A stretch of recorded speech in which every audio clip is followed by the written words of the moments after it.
Bonjour tout le monde, on se retrouve dans une nouvelle vidéo. Alors donc aujourd'hui, on va parler d'un sujet très chaud de cette semaine, alors donc l'affaire Huawei.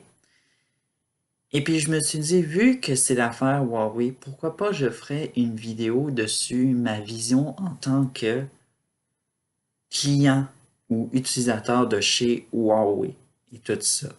Alors donc, je vais faire un peu mon profil en tant que tel d'utilisateur. Donc, pour tous ceux qui ne me connaissent pas, je suis Jeff Rose et j'ai 22 ans, bientôt 23 ans en juin. Et j'habite à Montréal et je dois vous avouer de mes appréciations de chez Huawei que je suis stupéfait et tout ça de la qualité ou autant que bon ce qu'un iPhone ne peut pas donner à un consommateur ou un utilisateur de son de, dans son domaine et tout ça. Puis aussi, autant que Huawei, c'est un peu un partenaire qui va bientôt faire le 5G. Alors donc, le 5G, cinquième génération, c'est un peu le, disons-le, la génération de la façon de technologique. Au lieu, par exemple, vous téléchargez un film et tout ça, le 5G, ça va durer juste quelques secondes et tout ça. Alors donc, vous comprenez un peu, c'est un petit peu l'amélioration de la vitesse d'Internet et tout ça, la vitesse de téléchargement. Alors donc, Huawei participe à cette innovation et tout ça. Alors donc, c'est une compagnie qui est innovante et puis qui mise beaucoup dessus. Bref, j'ai rien à dire, fait que je suis un peu tombé sur le charme de Huawei et tout ça. Euh, mais aussi, je suis un peu inquiet parce que on a compris avec ce qui s'est passé cette semaine que Android lâchait carrément Huawei de ses activités et tout ça. Et là, j'ai tapé Huawei dessus YouTube et tout ça pour voir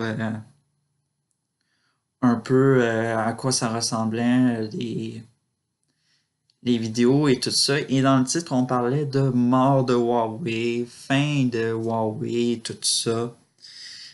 Oui, sans, sans Android, oui, ça peut peut-être affecter les ventes à l'international parce que pour tous ceux comme moi qui utilisent Android dessus, je vais vous montrer à quoi ça ressemble un peu à Android parce que pour certains, ça ne... Excusez-moi, il faut que je quitte une application et tout ça. Alors donc, barre de recherche Google dans le menu, ça veut dire que vous êtes avec un peu Huawei. Et vous avez aussi ce petit sorte de document qui contient toutes les applications Google. Alors donc, c'est un peu à ça, c'est un petit peu à quoi ressemble Android, vu que ça appartient à Google. Alors donc, c'est tout. C'est tout. Alors donc, course en 1 dessus, Android, c'est fait. Euh, aussi, ce qui me surprend dans cette arrestation-là, c'est un peu euh, l'exagération dessus, les accusations que portent les États-Unis dessus Huawei. Comme par exemple la vente en Iran. Alors donc, on a appris que Huawei vendait en Iran, et puis vu que l'Iran, c'est l'ennemi des États-Unis, euh, il y a des sanctions qui ont été non respectées. Alors donc, Huawei vendait en Iran et tout ça, et puis bon, c'est un petit peu stupide, puis aussi comme du chantage de dire que tu n'as pas le droit de vendre en Iran et tout ça. Alors donc, bien sûr, c'est très stupide comme loi, puis je pense que les États-Unis devraient comme arrêter de faire ce chantage puis de libérer Meg Wanzhou direct pour tout ça. Mais aussi fraude financière, on n'a eu aucune preuve. Et puis, moi, comme je l'ai dit, moi, je trouve que ces accusations sont non fondées et tout ça. Puis, on n'a eu aucune preuve diffusée, rendue publique. On n'a eu rien de tout ça. Le monde panique absolument pour rien et tout ça. Puis là, vu qu'on est en tension, vu que les États-Unis et euh, la Chine et un peu le Canada sont en tension commerciale et tout ça, les États-Unis ont décidé que c'était la fin pour Huawei aux États-Unis et tout ça. Et puis, ça nous amène à une autre question. Est-ce que c'est plus qu'une guerre politique? Bien oui. Parce que pourquoi? En 2018, sur un palmarès des 5 compagnies de téléphone les plus rentables, Huawei se trouvait en deuxième position. Et qui était en dessous de Huawei? C'était bien sûr Apple en troisième position.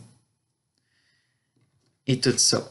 Tout ça pour vous dire que le phénomène Huawei a carrément renversé ce qu'était Apple dans les années 2000, dans les années 2010 et tout ça. Alors donc, on s'en allait carrément dans une nouvelle ère de domination de la technologie et tout ça. Mais n'empêche que Apple est une compagnie aussi qui fait de produits, de bons produits et tout ça. Mais n'empêche que le gouvernement américain protège aussi des compagnies qui font aussi de l'espionnage comme Huawei et tout ça. Et dans une vidéo que je regardais d'un youtubeur français et tout ça, il parlait carrément de que Huawei contenait le même système de caméra surveillance les que les caméras de surveillance pour surveiller la circulation et tout ça. Alors donc, pour tous ceux-là qui ne savent pas c'est quoi être surveillé par une caméra de surveillance en Chine, c'est toute une affaire. Donc, ils prennent une photo de toi, ils ont tes informations et tout ça. Puis pour moi, je trouve que c'est assez utile pour la police quand même. Faut pas en faire tout un plat et tout ça. Ça peut être utile euh, pour des personnes et pour des autorités et tout ça. Et tout ça. Et puis c'est un petit peu l'exagération. Et tout ça. Mais il faut se rappeler que les compagnies américaines se sont fait taper les doigts aux presses, là. On peut comprendre que Amazon avec Alexia, tout cela qui s'en rappelle, peut-être je vous fais rappeler un peu des souvenirs, des mauvais souvenirs. Tout ça, Alexia. Euh, il y avait aussi le FaceTime de je sais pas de quel iPhone qui faisait ça. Mais il faut savoir que c'est plus qu'une guerre de politique, c'est une guerre de technologie aussi. Parce que Apple se fait carrément manger du terrain. C'est plus des Apple qu'on annonce ou presque dans les publicités et tout ça. C'est rendu presque des Huawei.